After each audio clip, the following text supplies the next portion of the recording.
Either kill half the world's population and save the human race, or just let humanity go extinct in 100 years. What would you choose?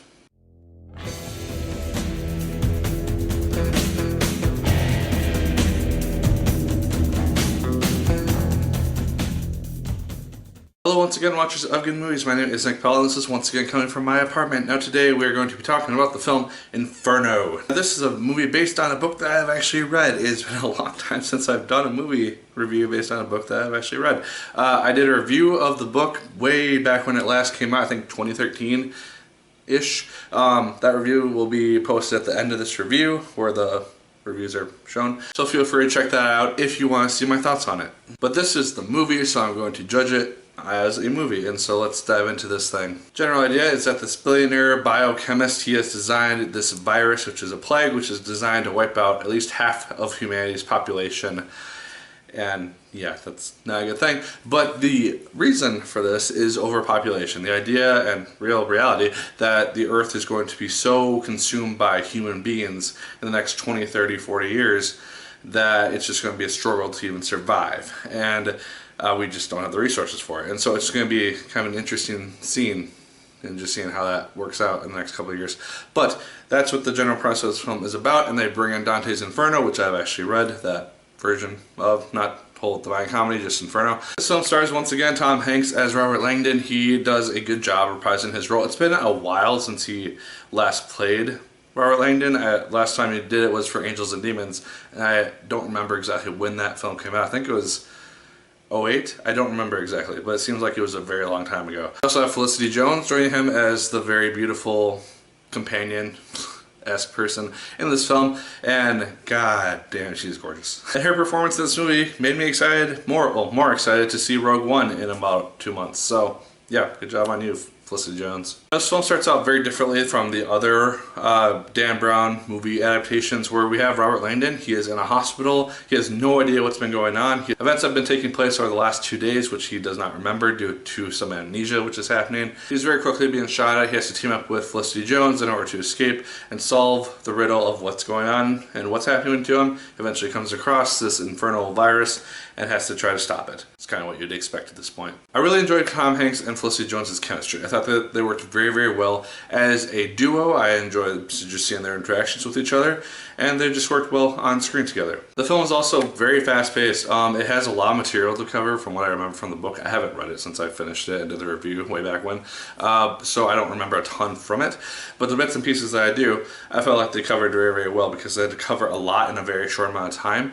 And they did that quite nicely. I did feel like the film was a little bit long. It's about 2 hours long, and it does have this bit where it slows down about 2/3 of the way through the film when this big twist happens, and it just kind of slows down for 10 minutes. That kind of bugged me because it was doing really well at being fast-paced up until that point, and it just slows way down, brings in this unnecessary romance element, and just kind of bugged me and kind of threw me off for the rest of the film, unfortunately. Like the ending where they're trying to like hunt down the Inferno virus and the big climax and everything, that all, it's fine. It was very good tension filler, and it had like this orchestra in the main location, which was playing, and that added a lot of suspenseful music.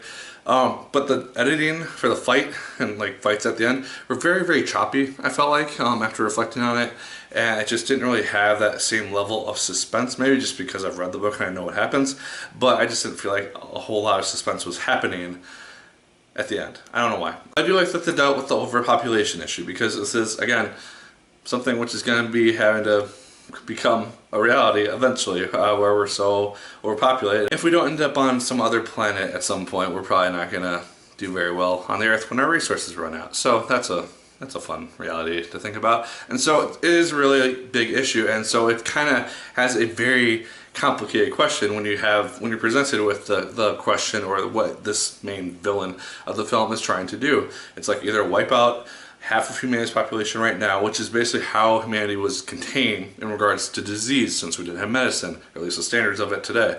And Europe was consistently at war with one country or another, and just much of the world was, at least. And now in our modern age, where war, at least to that extent, where you have countries against countries over and over again, hundreds of thousands of people dying every day, doesn't really happen too often anymore. and so populations aren't as contained. And with medicine keeping people alive longer and longer, even those who don't really have access to it, it's just causing more and more people to need food, water, resources, that type of stuff. And so it's kind of it's an interesting reality when it's like, oh hey, would you rather have the whole population go extinct because of the lack of resources in 100 years? Or would you rather just wipe out half of it now and save humanity? It's a really tough question, at least for me to answer, because it's kind of a, it's tough. Kind of a catch-22. It's like you're screwed if you do, you're screwed if you don't. And yeah, I don't know. Let me know your thoughts on that in the comments down below. But guys, those are just my thoughts on Inferno overall. I did end up enjoying it as a film. Again, it slows down a little bit in the last third of the film, and that kind of ruined the ending for me a little bit.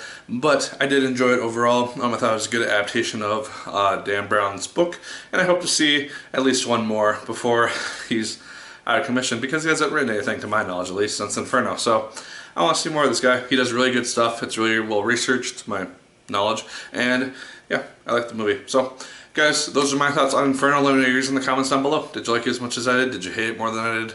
Let me know. Like, favorite, comment, and subscribe once again if you so choose. I appreciate it immensely. And as always, my people, my name is Nick Pell, and once again, keep on watching.